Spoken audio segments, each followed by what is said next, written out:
nevertheless, that's what those graphs illustrate. The time premium that's forfeited, the taxes that are paid, and what you try to do is avoid that, keep that to a minimum. You want to hold them to the end. You want to do like Steve Jobs did. He exercised a bunch of options that he had at a price of 5 when the stock was 95 or something like that. So he held them for the stock to go from 5 to 95. He exercised them on the last day. In other words, he held it for 9 years and 364 days. If you look at Larry Ellison from Oracle, if you look at John Chambers and James Dimon and other big-time executives, they're managing those things right. I don't know everything they're doing. I don't know whether they're hedging, but they're holding them to the end. And that's what I say. Try to hold them as long as you can, unless you just need the money. Yeah. Okay. Yeah, well, there are other reasons why, and people have their own personal goals and that's right, and what have you. So, but it's important to at least be aware that this strategy is here, that there is a way to capture, if you will, some of that time value, basically by selling some of it off as you go over time. Exactly. Okay. Exactly. So, why do you think advisors seldom advise hedging of employee stock options? Well, they're all, it's a little bit more complicated than just making an early exercise, and selling the stock and then buy some mutual funds or buy an index fund or ETF. It's a little bit more complicated, and you have to know about options to do it. But they're supposed to be experts, and they put themselves out as experts, but they're really not. Well, yeah, well, okay, but the reason they're doing it is the companies don't want people to hedge. Because when you hedge, you're maximally managing those options. And you're delaying taxes, and you're not forfeiting that time premium back to the company.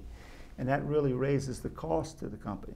In other words, if you manage these grants to the maximum for yourself and reduce risk, you're going to end up, on average, getting a lot more than if you make the premature exercise, sell, and diversify. But the premature exercise, sell, and diversify benefits the company, okay? Because for two reasons. That extra time premium, or that remaining time premium, is forfeited back to the company, and they have a reduced liability when you do that. And there's also cash flows that come to the company as a result of early exercises.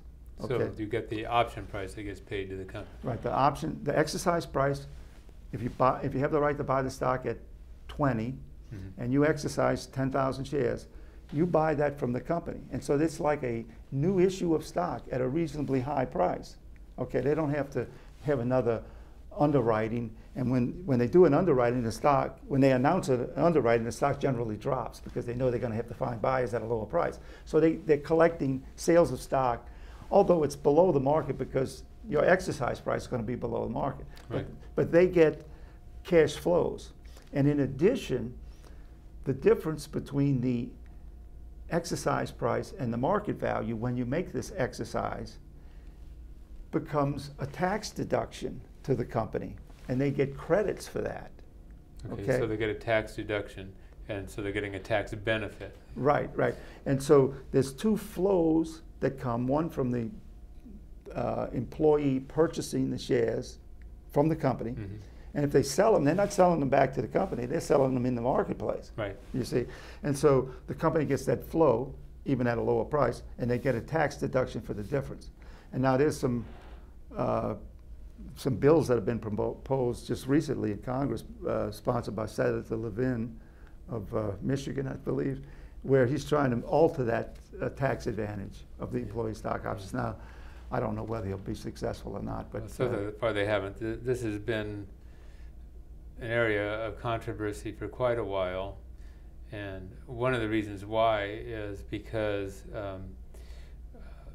in the past 15 years, I guess, there's been a development of financial reporting where they're requiring now a value to be assigned to these options when they're granted. That's right. And so what these congressmen are proposing is to limit the tax benefit that the company gets to that amount that you report on the financial statements. No, so, Michael, when they report a an amount, they put a value on those options when Yes. they're granted, Yes. and they have to report that and use that as an expense against earnings. Yes. But the tax deduction comes when they exercise it. Well, And- but what I'm saying is that these senators are saying that you should be limited to the benefit you get, or the deduction expense that you're getting on the financial yeah, statement. I'm sure they're saying a lot Yeah, of things. yeah. But it's turned out that the actual tax deductions that they've taken over the years is far greater than the amounts that they report as an expense against earnings. Yeah, well, And for I some think- companies in particular, like an Apple computer, there's others that haven't done so well. So, Yeah. okay, well, anyway, so you've talked a little bit about how you do it. So you're getting these offsetting options, Okay. and so maybe you can just All right. describe that a little bit. All right. If you can go to your broker, Schwab, Options Express, Merrill, Mhm. or maybe you're a substantial executive and you're dealing with Morgan Stanley or JP Morgan Chase. Okay, and you just give an order, or they assist you with giving orders to sell calls against this portfolio of concentrated positions that you have, which perhaps consists mostly of employee stock options, or nowadays they have a new invention called SARs, stock appreciation rights, Mhm. which is a little different from the employee stock options, but it's really the alignment's about the same. And then, so you have all of these people that with these concentrated positions. If you sell calls, you reduce the actual effective market equivalent stock position by selling calls. Now, you might have the equivalent stock position of all your positions equal to 20,000 shares of stock. Okay, and you might say, well, all right, I'm going to try this hedging strategy, and I'm going to go sell some calls, which will reduce that 20,000 to maybe 15,000. And then you say, well, okay, I understand it now because I sold the calls. I did it in a margin account. Mhm. Okay, and the stock either went up or stayed the same or went down. Can't do any more than those. And you essentially have bought some protection against the downside. It's like a little insurance. On the other hand, you might buy some puts in addition to those sales of calls, or just buy them straight out. And the puts, the put buys, or more profitable if you get an extreme move on the downside, because when you sell the calls, you're limited to making just what you sold them for. Now, there's an interesting strategy that you could actually, some people say, well, do I have to put up margin to do this? And a lot of times, well, most of the time you do, okay? Although you could put stock, if you have stock that is unrestricted, you could advance that into the account. Or you could put mutual funds that you have some, or you have to put some cash. But you don't get good collateral from putting the employee stock options in the account, okay? But sometimes people are looking for some cash in order to buy puts. And they might say, well, gee, I have some extra cash in my IRA, okay? So if you buy some puts in an IRA, any gains you make are going to be tax deferred or tax free. And there's a chance that you could have good treatment to where you can actually deduct the amount that you, if you lose on those puts. But nevertheless, it's an interesting situation because any gains you make by buying a put in an IRA is after-tax dollars or tax deferred, which is superior to gains that you make by hedging if you have to pay ordinary income currently. And so the actual tax, after-tax results of buying a put in an IRA requires less dollars per after-tax gain or hedging strategies. Okay, so there's a lot of things you can do. Okay. So John, I'm going to just slow down just a moment, and, Okay. and actually time is going.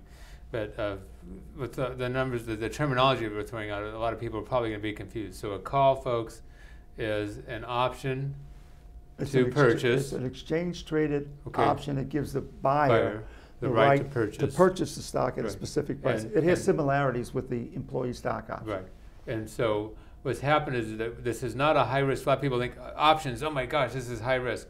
Well, because it's covered with this other position, then it's not really a high risk type of a transaction. It means that you can satisfy when the person makes the call, you just exercise yours, and then you can provide the securities, and then everything is okay.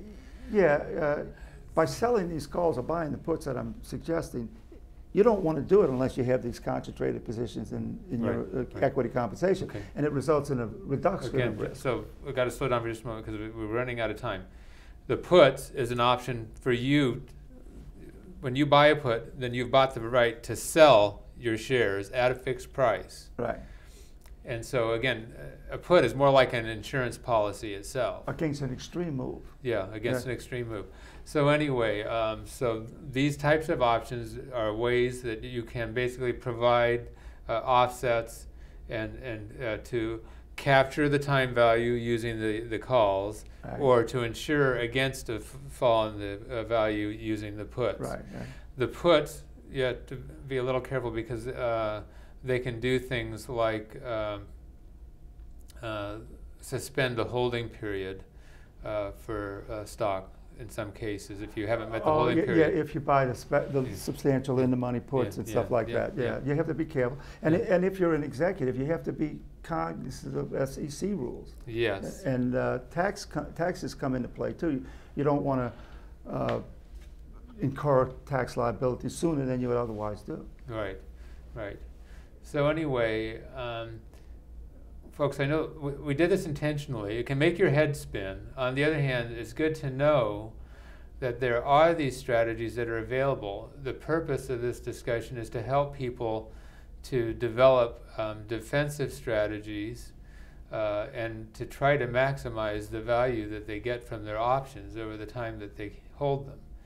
And so that's why we're sharing this information. Again, it's intended to be an introduction, and hopefully you'll have a continuing conversation on this with your broker or investment advisors. John, maybe you have a final thought that you'd like to throw out, and then we have to wrap this thing up. Keep it short. We just got about a minute left. Well, you want, I mean, how much can you save by using this strategy relative to what you would get by taking the traditional road of making the premature exercises, selling the stock, and diversifying? Well, my view is that you could save between 50 and 100% net after taxes. Okay. Now I saw the CFO of Qualcomm make exercise early where he forfeited $4.5 million as to I don't know where he got that advice, but he exercised real early, and the stock was not that much in the money, and he did it under what they call a 10b5-1 plan. And I said, gee, you know, who gave that guy advice? Okay. He got like 25% of what he should have gotten. Okay, John, we're all out of time. Thank you for Okay, being my Michael, guest. Thank I you hope for I made coming it here from interesting to you. Louisiana. We did talk fast. Yes. And, I folks. wanted to try to get into a lot this time. Okay. Okay. Anyway, so folks, hope you found this of interest and you'll seek more information. We'll see you next time on Financial Insider Weekly.